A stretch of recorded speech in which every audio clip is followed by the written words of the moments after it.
Hello students, last class में मैंने आपको बताई थी स्टेजेस ऑफ कॉग्निटिव डेवलपमेंट जो कि पियाजे की थ्योरी से रिलेटेड है। तो पियाजे की थ्योरी ने क्या स्टेजेस दी हैं कॉग्निटिव डेवलपमेंट की, वो मैं आज आपके साथ डिस्कस करूंगी। देखिए, सेंसरी मोटर स्टेज पहले उसने बताई है। सबसे पहले तो उन्होंने कितनी स्टेज बताई हैं? 4 स्टेज बताई हैं जो कि एग्जाम्स में पूछी ही जाती हैं। तो पहली है सेंसरी मोटर स्टेज जो 0 से 2 साल की होती हैं। फिर है प्री ऑपरेशनल स्टेज जो 2 से 7 साल की है। फिर है कॉन्क्रीट ऑपरेशनल स्टेज जो कि 7 से 11 साल के लिए बच्चों के लिए। और फिर है फॉर्मल ऑपरेशनल स्टेज जो 12 से 15 साल के बच्चे के लिए। हम इनको भी डिटेल में आगे समझेंगे। अगर 2 हो पाई तो आज की क्लास में हम 2 करेंगे, नेक्स्ट में हम फिर और करेंगे। हेलो स्टूडेंट्स, तो चलो समझ लेते हैं सेंसरी मोटर स्टेज को। 0 से 2 साल के बच्चे के लिए क्या क्या होता है। सबसे पहले इसमें लैंग्वेज की एब्सेंस होती है।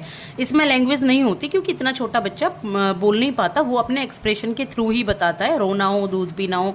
मोटर इंटरेक्शन इन एनवायरमेंट के साथ इनका मोटर इंटरेक्शन होता है, मतलब कि वो गति से होता है, चलने से, फिरने से, हाथ पैर मारने से ही इंटरेक्शन होता है एनवायरमेंट के साथ में। वैसे कोई इमोशनल अटैचमेंट नहीं होता है एनवायरमेंट से। तो ये दोनों मेन क्या है, सेंसरी मोटर स्टेज की विशेषताएं हैं। इसके बाद हम पैटर्न समझेंगे डेवलपमेंट का इस स्टेज में। तो सबसे पहले इसमें जो है limited number of uncoordinated reflexes होते हैं, यानी कि कोई कोऑर्डिनेशन नहीं होता। कभी भी रो सकता है बच्चा, कभी भी देख सकता है, कभी भी किसी चीज को पकड़ सकता है, ग्रास्प कर सकता है। तो ये एट बर्थ के टाइम के ये आपके पैटर्न होता है।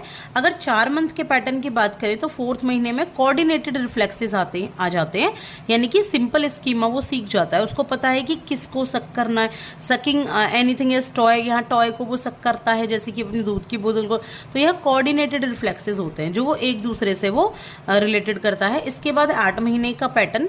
तो 8 महीने के पैटर्न में बच्चे को इंडिपेंडेंसी आ जाती है, किसी भी ऑब्जेक्ट की डिसअपेयरेंस पता लग जाता है कि हाँ खिलौना छिपा दिया है तो वो छिपा हुआ है, ना कि उसकी एग्जिस्टेंस खत्म हुई है।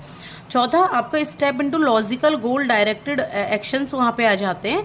जैसे जो कंटेनर है उसका रिवर्स एक्ट आपको करना, कोई भी खिलौना रख दिया उसको रिवर्सली फेंकना, तो कोई बड़ा फेंक रहा है तो उसको खुद भी फेंकना। तो इसको यहाँ पे लॉजिकल गोल डायरेक्टेड बिहेवियर करना आ जाता है।